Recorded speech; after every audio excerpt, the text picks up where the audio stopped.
about that basketball player who wouldn't marry his fiance because she wouldn't sign a prenup? Well, we're learning more about that guy. His name is Steven Jackson. He's a former NBA basketball player. This story has drama, heartbreak, and a whole lot of irony about how men, especially black men, will let they homeboys put the battery in their back and end up screwing their lives while the buddies go home to their wives. So let's start with one of the most talked about moments in Steven Jackson's life.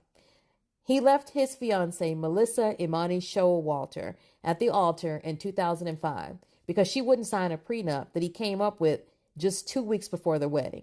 Yes, I know. He's been on social media talking for years about this prenup having been written months before the wedding, but it turns out that she was able to show receipts that he handed it to her about 2 weeks before the wedding.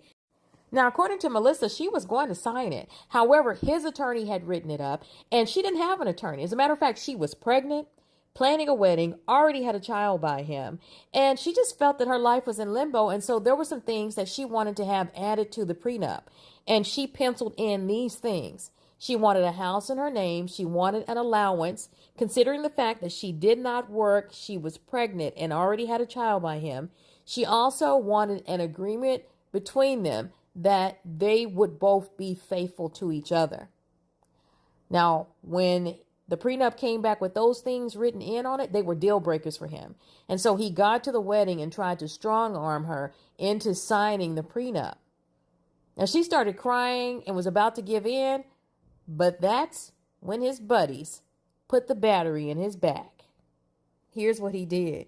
He listened to two of his basketball buddies because they were so worried about his money. Or were they worried about his money, or were they secretly jealous of him and the beautiful black woman that he had? I don't know. But they hyped him up into calling off the wedding. And as I said, both of them were happily married at the time.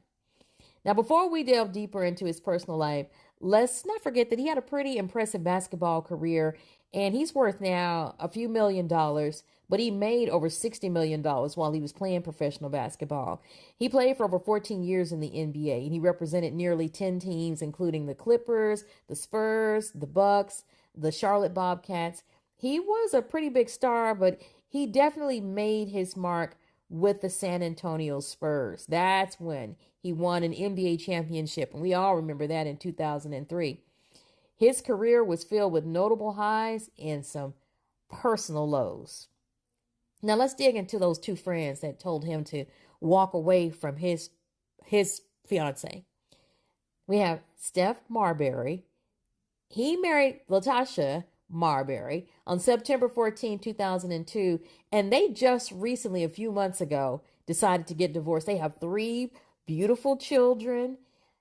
Now, his life hit a rocky patch in 2007, and this is well after he told his buddy to walk away from his woman because he admitted in federal court to having an affair with an intern after a group outing at a strip club. That was in 2005. Right around the time that he was the same year that he was telling his buddy to leave his fiance while he was cheating on his wife. Then there's Mike Bibby. Now, he's been with his high school sweetheart, Darcy Watkins, since high school. They have 4 children together. And now, despite the stability in his friends' lives, Jackson chose to listen to their advice and called off his wedding, setting off a chain of events that I'm sure that he still regrets to this day. Well, we know he does because he's always on social media crying like a baby about it. Now, Steven Jackson, he has 7 kids with 5 baby mamas. Yep, you heard that right. His first wife that he married after he left his initial fiance at the Imani, that he left her at the altar. His first wife, her name was Renata Elizabeth White, and he had a real nasty divorce with her. That divorce, of course, over money. Jackson even sold her car and said he spent all of his money before he let her get a dime. That's classy, right? In their divorce. Well, he ended up giving her more than a dime. He had to pay her. Now let's fast forward to 2021. Now Jackson tied the knot, get this, with a non-black woman and Senorita, or Buffy, I don't know. She proudly states that he didn't ask her for a prenup. Oh, how times have changed. It's pretty ironic considering he left his previous fiancee over this exact issue. Now Jackson regularly complains on social media about losing millions in child support. He's really upset because one of his sons asked for him to buy him a car. He's like, I've been paying all that money in child support. And a lot of it goes to his fiancee that he's got those 2 children with. And the fact of the matter is, if he had married her, he wouldn't have been paying her child support. It would have been their family money. But he tried to pull one over on her and ended up pulling one over himself.